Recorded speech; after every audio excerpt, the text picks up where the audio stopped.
That nailed it right there. Yeah. And here's the thing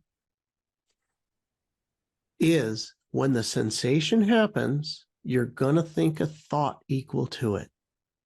And that is the point at which you have a choice.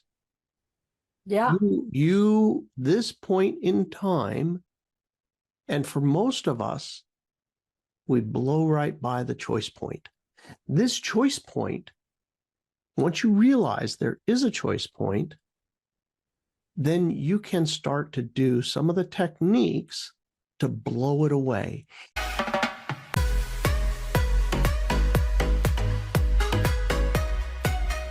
Hi, I'm Liz Larson. And I'm Bill McKenna. And together, we created the Cognomovement system.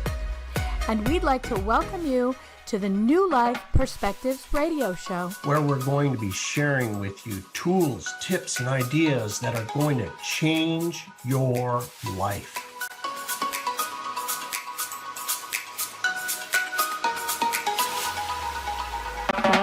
Hello in UK Health Radio Land. I'm Liz Larson, and I'm here with my friend Bill McKenna. Hey, Bill McKenna. And we are the team that hosts the New Life Perspectives radio show. We've been having so much fun with that. And we're also the duo that created the Cognomovement system. Today's episode is called You're Unhappy Because Your Nervous System is a Hoarder. Mic drop, Bill McKenna. What do you think? Oh my God. It's just so funny when you came up with this a while ago and told me, I was like, God, it's like hits the nail on the head. It is so very true. And it's like all our lives, this has been happening, and you don't want it. You don't want it, but you think you need it, right? Right. Because you just think, I need this. So let's back up just a second. I know you guys kind of like this behind the scenes thing. So how this works is Bill and I text each other at all hours of the day and night. And we have this group chat with our business manager, Leah. And so when we think of this stuff, we just like shoot it out there. And I don't know what ungodly hour I sent it out, but it occurred to me, your nervous system is a hoarder, right? And then the conversation ensues usually the next day. So, I was thinking what made me think of this is how I think there was a TV show about hoarders that crossed by probably my YouTube feed, really. And I'm thinking, oh my God, this is really what the nervous system does. It hoards things. And what is a hoarder? It's not a collector, because a collector has things in nice rows and neat rows, and they buy and sell things and trade them. And, they appreciate their collection. A hoarder has a whole lot of random stuff, and they're not letting go of anything. They literally need all of it. And the thing that made me think about the nervous system is hoarders will hoard trash. Right.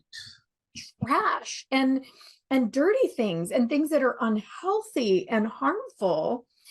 And a long time ago, I watched a few of those hoarder shows, and it is mind-boggling the things people are so desperately attached to, even though they're terrible, and they will not let them go. And people fight with them and try to save their lives, and they're not having it. They're keeping this stuff.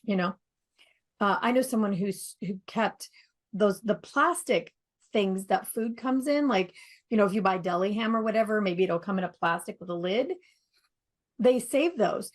And what's funny is the granddaughter, when the person died who had these things, she tried to pass them on to people as though they were valuable. Bill, you do the same damn thing. Yeah. Our family were worriers.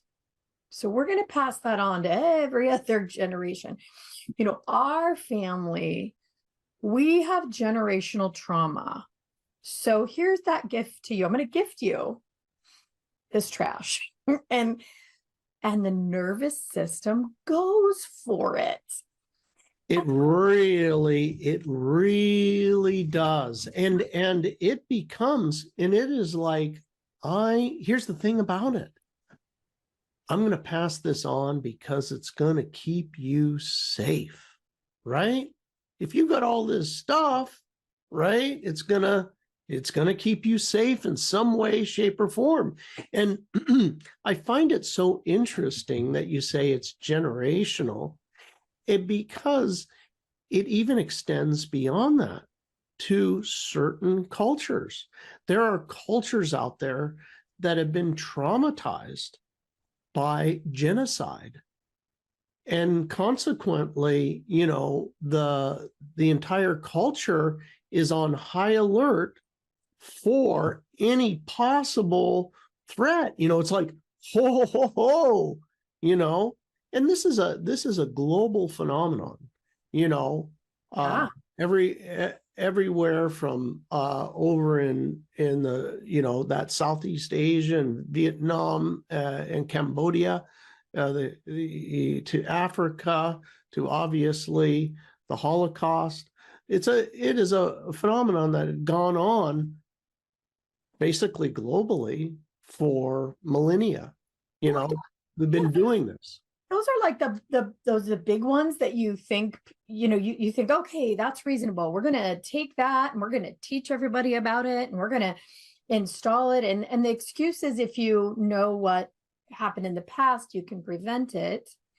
I watched a thing about the Holocaust in Israel, and it was an Israeli man who was showing how they teach this.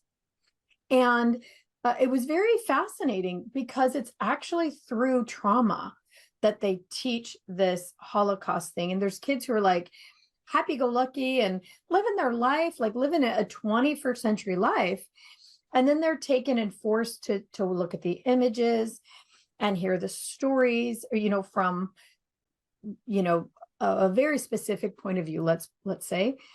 And they come out of that in their mid-teens so angry, so angry about what happened in their past. Now their life is tethered to this moment in time, and horrific as it is, but way back in the 40s, and one could argue, right? Hey, if you don't know, you're going to get the same thing. So you got to be alert. Well, as it turns out, in the quantum field, right, we end up collapsing reality into a particular reality that we look for to see. So it's wonderful on one hand, and it can be extraordinarily painful on the other hand if you're not aware of what we're doing. Well, here's what my thought about that is. When I was watching this, I thought, gosh, from our work, I can see how unresourceful that is, because once it gets stuck in the nervous system, the nervous system hoards it. We'll talk about in the next segment why the nervous system and how it does this. But, once the nervous system takes it on, and it takes it on as its current battle, I'm going to protect you from this thing currently, as though it's today, it's attacking you now. And the nervous system will use anger and hatred and fear and sadness. And there becomes this general underlying malaise, kind of if you can imagine a nice clear pond, and then 12 inches down, there's this murk. That's how a lot of us feel, and we will take that and project it into the future. This is a thing people don't know. These things that the nervous system hoards, it projects it into our own future. And you're far more likely to have it happen again by digging into it and knowing about it and resenting it than if you never knew. If you never knew it, you'd never run into it again, because there would be no warning systems. There would be no focus on it. What it made me think about is this one last thing, Bill, is in the Jewish traditions, there's this rich rich history of study. I love the movie Yentl because I love watching them debate and argue about the Torah and the Talmud. Like, it's everything to them to talk about these fine points and this and that. There's this rich history, which is who they are. But then inserting this terrible feeling into these young children kind of derails that richness of who they are. And so it's only my opinion that maybe we focus more on the positive things and don't install the negative things as such an importance. But if it has been installed in you, there's a way out. What we know is that as each layer of this murky malaise, this underlying thing gets cleared out, by recognizing the nervous system's desire to hoard trauma and deleting them one by one, that murkiness starts to clear, and that feeling, that underlying feeling of yuck and malaise starts to clear and lift. And people just start to feel better, right? Right. You know, there's a really a very, very practical reason that you're going to want to basically have your system freed up from this type of hoarder type thing. And one of those hoarders type things is like a traumatized during your childhood. So it's a scientific fact, right? We know children that have been traumatized are also more likely to have trauma in adulthood. People, even down to very specific types of trauma, right? Specific types of trauma, for example, molestation during childhood, will produce some sort of situation in adulthood that is basically some other violation there. So these type of things, in order to basically start to live a life of being able to choose versus basically a default. Like you said, you know, you watch those shows on hoarders, they sound like they're making a choice to, you know what, I really need those plastic containers. You know, there's going to be I'm sure there's probably going to be a picnic or something. Sometime I'm going to need some plastic containers that are, you know, those type. And the truth is that it looks like a choice, but it's not. The person is like, they've got a feeling, and when challenged, it becomes overwhelming for them. It's not a choice. They're not making a choice. It is an intense emotional reaction, which to the point of splitting them, a mother from daughter, a father from son, because of a plastic container. It's not. It is a feeling. And imagine that person could finally be free, you know, and living in a healthy environment. But you know what? Hey, everybody, that's me. That's you. That's us. We're doing it, but it's just a little different. It's a little different, right? I'm going to hold on to my bad feeling about Johnny, about Sally, about whatever, you know. Maybe you had, you know, you were snubbed at an early age in high school, or, you know, by the cool kids, you know, or maybe it was your mom, which turned into now girlfriends, now turns into wife, now turns into daughter. All of these things, right? They're automatic reactions. So what am I hoarding? You got to ask yourself, right? What am I hoarding? Most people have no idea, right? They don't. How do you know? Well, it's your life. Yeah. It's your life. It seems like random events, right? I don't know how that happened. You know, it was a series of unfortunate calamities. You know, the stock market, and then the stock market, and then the interest rates, and the and then we lose the house and the car, and then da la la. Whoa, hey, hold on a second. Is that the first time that happened? What did you have a situation with your parents that had a like situation? Does that smell? You smell anything there? Hey, you know what the plastic containers were about, Bill? What was it? Actually, a person I knew very, very well. She was from the Depression era. Mm, She saved not only plastic containers, but a whole lot of like Ziploc bags. hmm Those things didn't exist in the Depression era. For her, those had great value.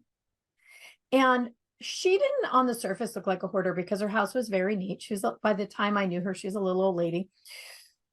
It was in, clearing out like storage rooms and that we found all of these kind of storage type things that she would hoard and save over many, many years in value because there was a moment in time when they had nothing and they didn't know how they were going to get anything.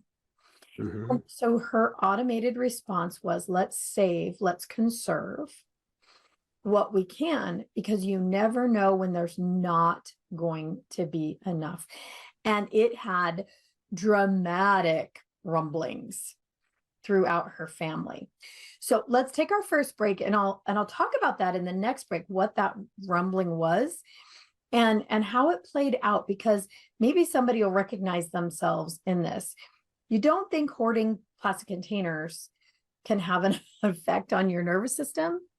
Well, it does, and it can spread through your whole family in some really ugly ways. So let's hear from the good folks at the UK Health Radio Network. UK Health, take it away. We're back. We're talking about the fact that your nervous system is a hoarder, and it may be the thing that's keeping you unhappy. It may be responsible for not only a general malaise or funk throughout your life, but it may be responsible for these things that keep happening again and again. So I said I would share the rest of this story. So these grandparents, they came through the Depression, and they came to the small town, and the grandpa became the mayor. He was a plumber. They owned a big house on the main street. They did okay. But there was always this teaching, this underneath, we may not have enough, we may not have enough. So it created this weird striving for more than enough in the rest of the family. And, the children were products of World War II, the 40s. And so they came up with that. And the oldest son, he did well for himself, but the girls were raised in this, girls should do a certain thing, and we need to be moms, and we need to do whatever. But they all were striving for something really big and suffering with not enough at the same place. It created this massive tension throughout the family and this need to have higher education, but maybe we can't afford it. This need to have these high-level jobs, but maybe we can't get there because we're women or we have children, or the other reasons, right? So then the grandchildren came, and the grandchildren were products of this massive tension of we need to be someone big, and we're probably not going to get there.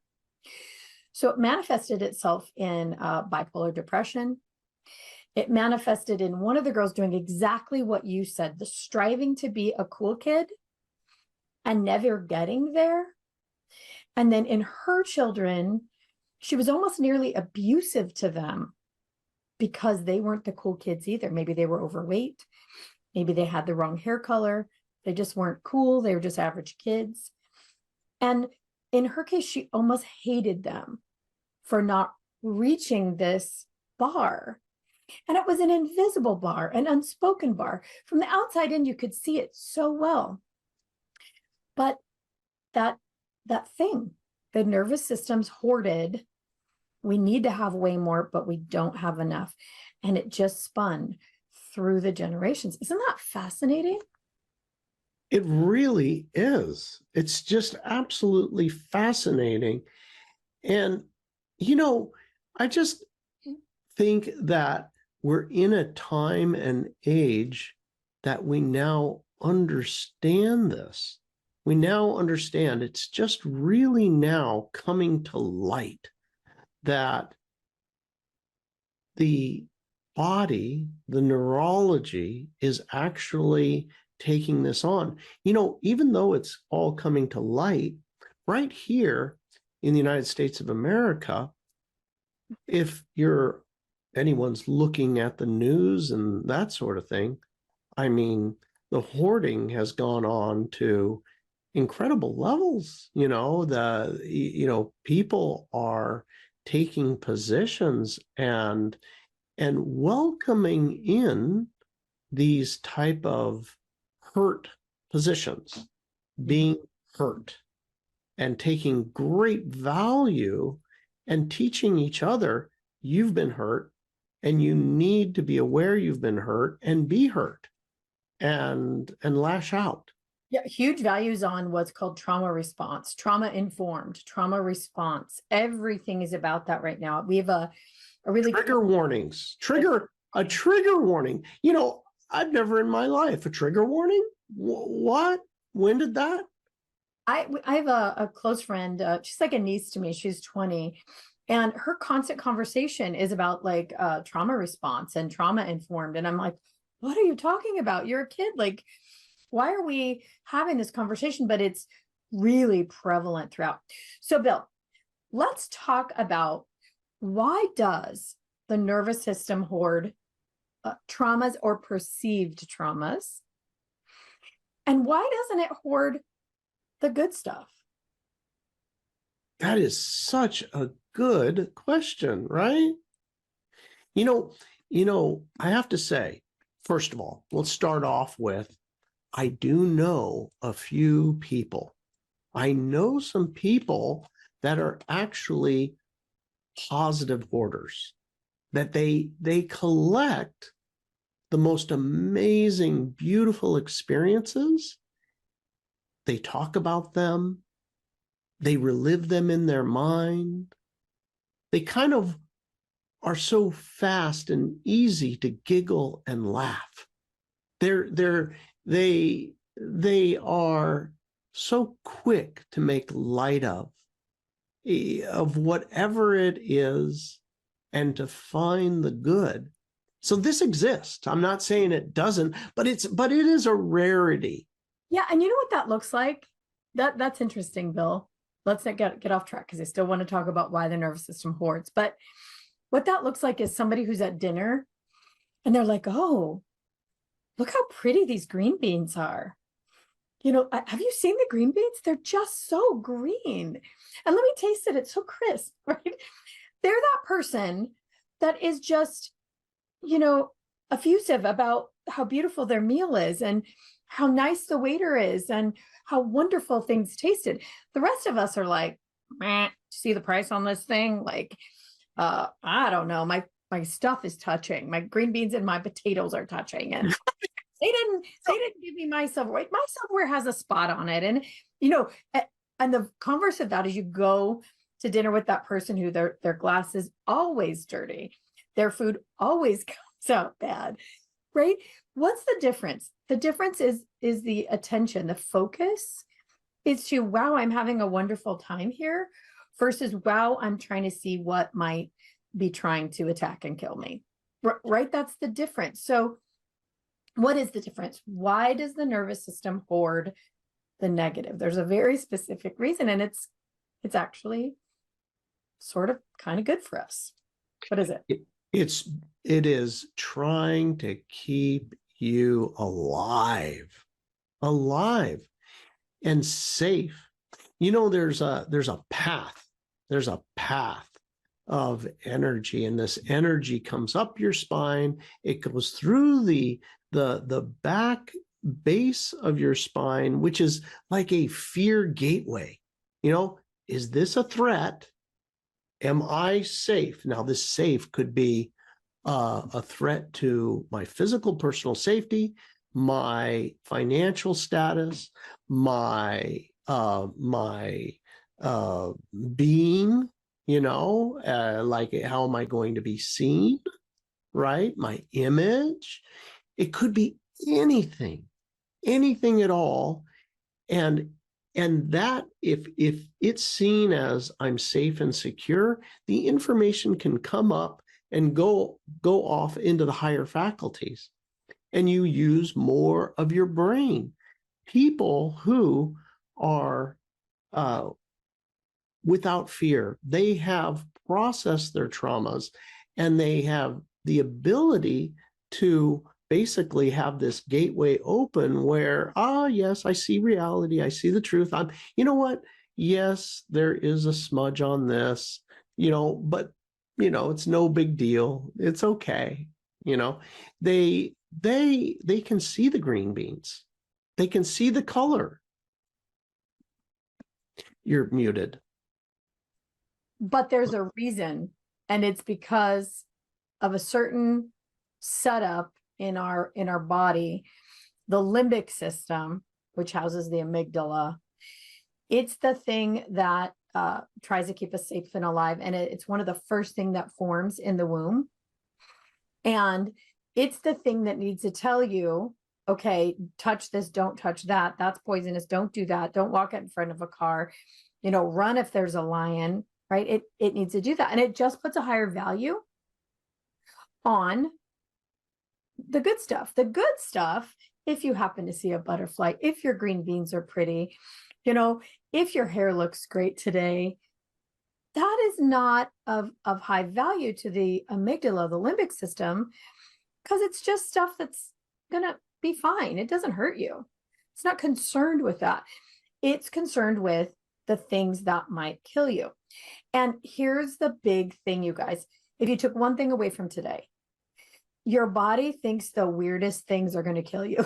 And it's based on the feeling that you get. So in the womb, if your mom drops a pan on her big toe and screams bloody murder, if the fetus is developed enough to be able to actually experience the sound, which they can, it's vibration, it might connect in the amygdala, fear, because the mother screamed, another secondary loud noise, and then her body floods with adrenaline, and the little amygdala learns, ooh, I think loud noises might murder me, right? Right. So sometime later in life, every loud noise, like maybe it's at birth, there's a lot of noises. Maybe the loud noise hits the amygdala, and the amygdala says, oh, whoa, here I am, and I'm already almost murdered by a loud noise. Not true, but the body wants to keep you safe and alive. So then maybe you're 2, and there's a car crash and a really loud noise and a honk, right? Oh, right. Proof. So throughout that person's life, the nervous system will start to look for that danger. They will be inordinately plagued with incidents with loud noise. Why? Because their perspective is to look for it. Where you and I, where it's not a problem, we may hear a loud noise and it doesn't matter to us. Maybe it startles you, but your nervous system isn't certain it's going to kill you. So each of us has our own little slant on what that amygdala nervous system is doing to pull the fire alarms, right? Right. So I tell a story in our first book of Suffering is Optional about a girl whose life was ruined over a popsicle. I won't tell it again, but it's a true story. In her case, it was about, I'm not loved. Somebody else got a popsicle. I'm not loved. And her body looked for, I'm not loved again and again and again. And it becomes a self-fulfilling prophecy. So if you're out there and you kind of have your own version of a funk going on, and you're like, that's me. Every relationship I'm in, the guy cheats on me. Or my son-in-law is darling. But the poor thing ends up with a car that has every dent ever in it. Every car he gets dented up, and it's never really his fault, but he is a dent attractor, right? We haven't cleared it out of his system yet, but this is the thing, like the body will start to hoard things that it's worried about and seek them out. And then it's a self-fulfilling prophecy. But what you were saying earlier, Bill, is as we can notice those and delete them, we can start to be the person who notices the green beans. You know, that weirdo at a beautiful lunch who notices every wonderful thing and smiles and has light in their eyes and is actually joyful. It's possible, right? Absolutely. Absolutely. But it's just talking about it, right, is really cool, because the very first part of it is to become aware. Oh, wow. And these things are simply these automatic reactions. And the automatic reactions that we're concerned with are the ones that don't feel good. Shame, guilt, grief, humiliation, anger, fear, resentment, hatred, worry, anxiety, all of those things that you're like, that don't feel good. Things are not good. Well, I don't, doubt, right? All of those things have to do with an automatic reaction. So imagine for a second that, those were actually like in your house as those plastic bins, and those plastic bins are just gone, and the plastic bags and all the other trash, right? How is your environment? It is simply peaceful and clean and clear. And with that, you end up being able, the availability, the green beans just appear green and crisp. You didn't try. You're not, you know what? I'm going to be spiritual. I'm going to be real spiritual and find the good, right? No, it is because you're abstinent. And it is possible. And that's, I guess, the point that we want to get across is that it's possible. You could do it. There is a way to use the nervous system to heal the nervous system. Get the hoarder out, if you will. We got to take a break. UK Health Radio, take it away. We'll be right back. Okay, we're back and we're talking about the reason that you might be unhappy in your life. You might have this general funk or malaise is that your nervous system is hoarding things that it considers trauma. So things that everybody might consider trauma, all the big things, we all know them, and a whole litany of other little tiny things that are actually maybe not a trauma, like the fact that you didn't get a popsicle when you were 4. But the body starts to record them as traumas and then react automatically. Well, if you listen to Bill and I at all, you'll know that the automatic reaction starts with a feeling or a sensation, a reaction in the body is another way to say it. So everybody who's out there, think about your thing. You say it all the time. You probably don't even realize, my problem is, my problem is that I can't keep a relationship. You know what my problem is? That I never have enough money. My problem is my body's sick all the time. Well, I need another way to look at it is, I need help, and fill in the blank. I want. That's another way to look at it, which could open this up to you. What is the thing when you wake up in the morning? I need, I want, I wish. Yeah. If only my life would be perfect if I had fill in the blank. We all have one of those, right? The interesting thing is that if you don't clear that out of your nervous system and you do get the thing, because you can manifest it by force, it happens, you focus on it long enough, but you get it, and it is not the shiny thing you hoped it was going to be. It's a little dirty, tinged around the edge, and likely there's a black widow stored up inside it, right? It is not what you wanted. So what's interesting is that that's number one. And I think it's kind of a consciousness level, Bill McKenna. You all of a sudden become aware, oh my gosh, I do say, you know what my problem is? My biggest problem is you catch yourself. You catch yourself saying it. And then the next thing you do is you match it to, what is my body feeling right now?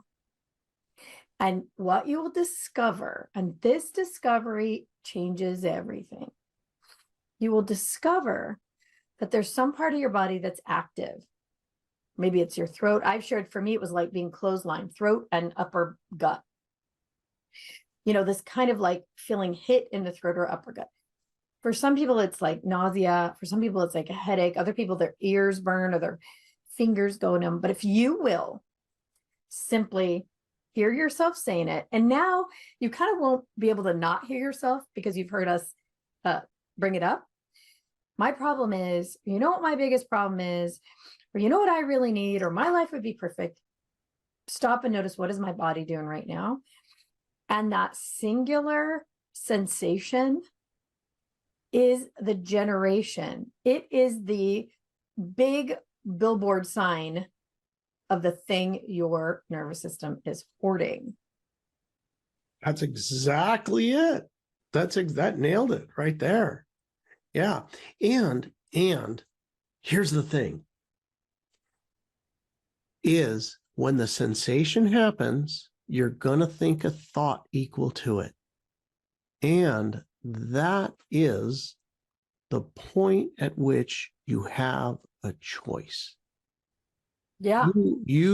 This point in time, and for most of us, we blow right by the choice point.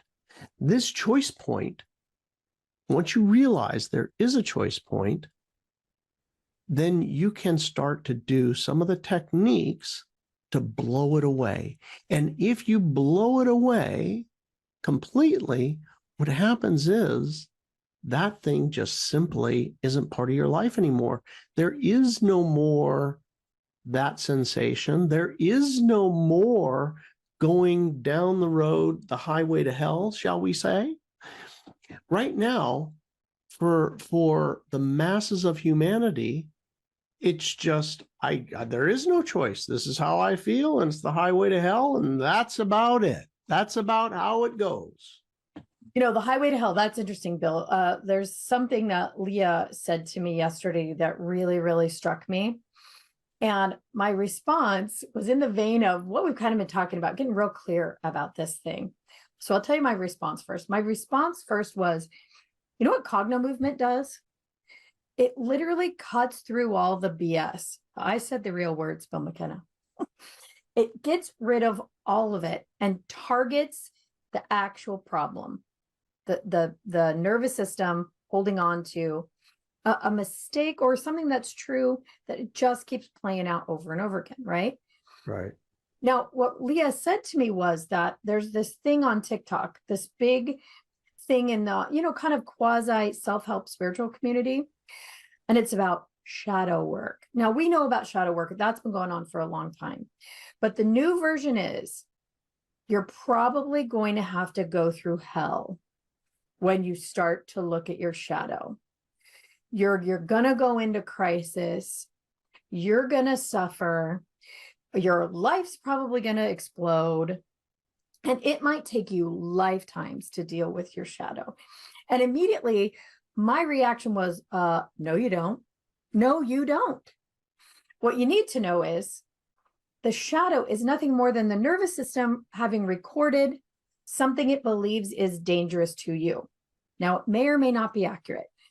A lion chasing you through the street might be a reason to have the nervous system engage. A kitty cat chasing you down the street is not.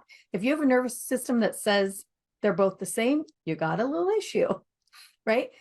Once that's targeted through recognizing, oh, hey, here I am, I feel this way again, Cognomovement provides a system to simply reach in and pluck it out. There is no suffering. In fact, it's kind of fun. Exactly. And it's a technology. We accurately and actively know how to just make an adjustment like a mechanic.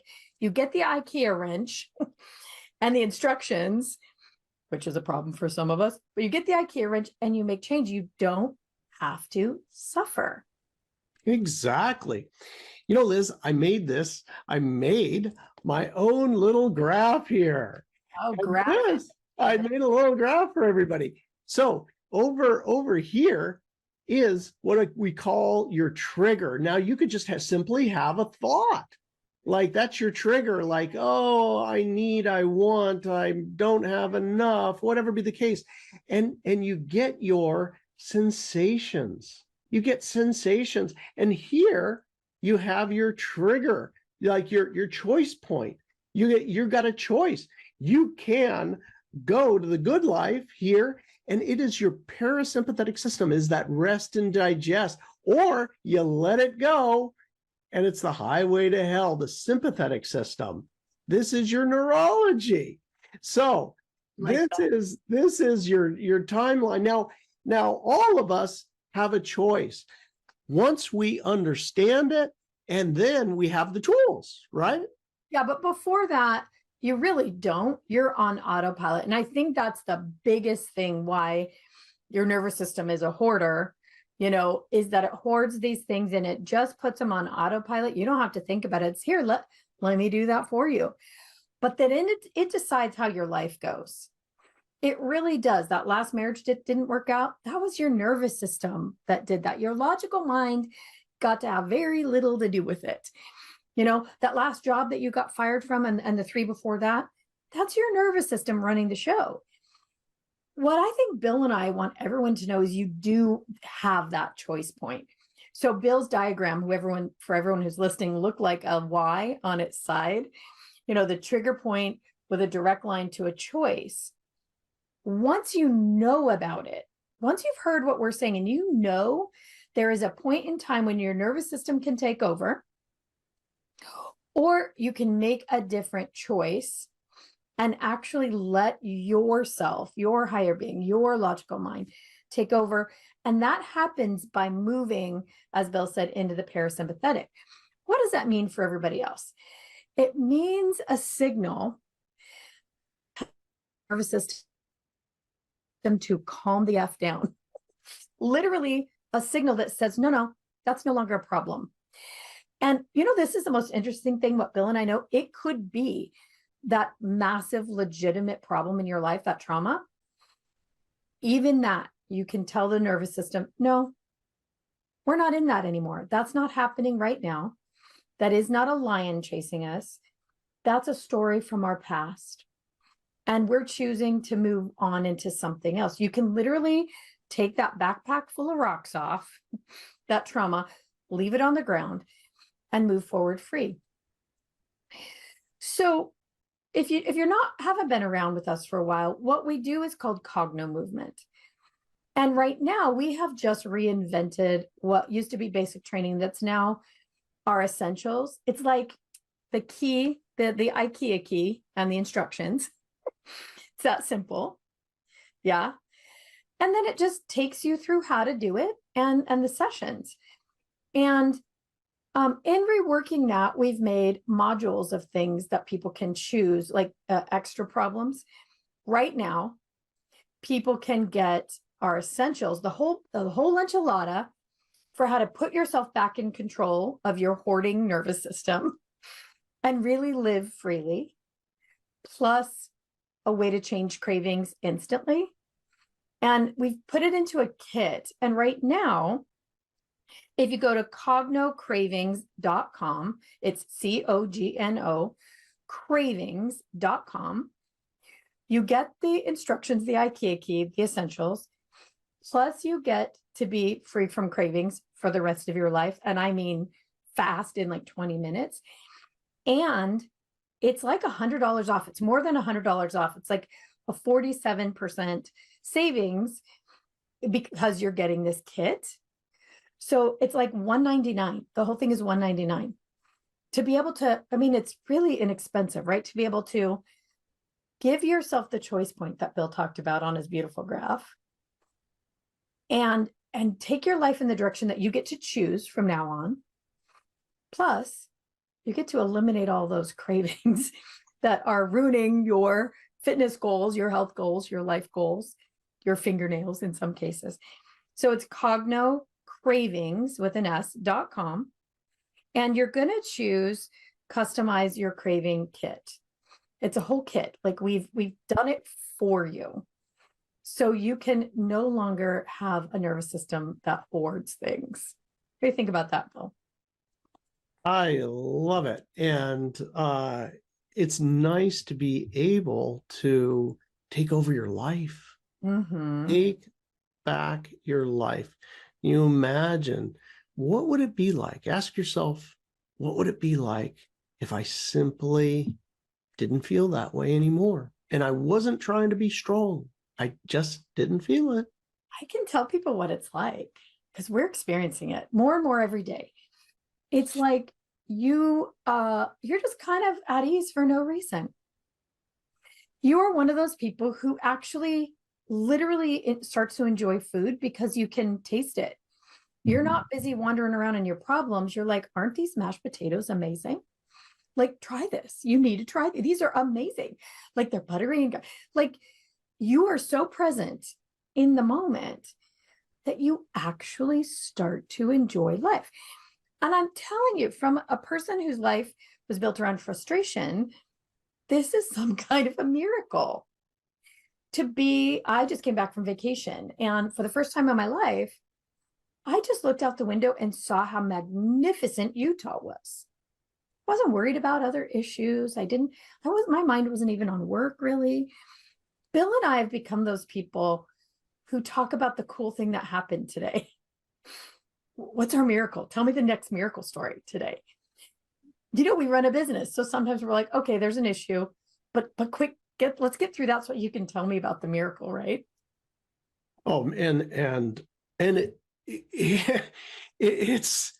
is so fun and it's so exciting. As I think we've never really worked a day at this. It's just been so fulfilling and enjoyable, Yeah. And it really does sound Pollyanna, and it isn't. It's work. You got to do the thing. You got to take the 20 minutes and do the thing. But it is so worth it. And then you don't end up with a cupboard full of plastic containers. All right, you guys, that's all we have for today, all the time we have for today. So until next time, be safe and be well. Visit cognocravings.com, and we will see everybody next week. Thanks, Bill McKenna. Thank you. Thanks for being here with us on the New Life Perspective radio show. For more information or to find out more about the work that Bill and I do, please visit us at cognomovement.com or email us at info@cognomovement.com. See you again soon.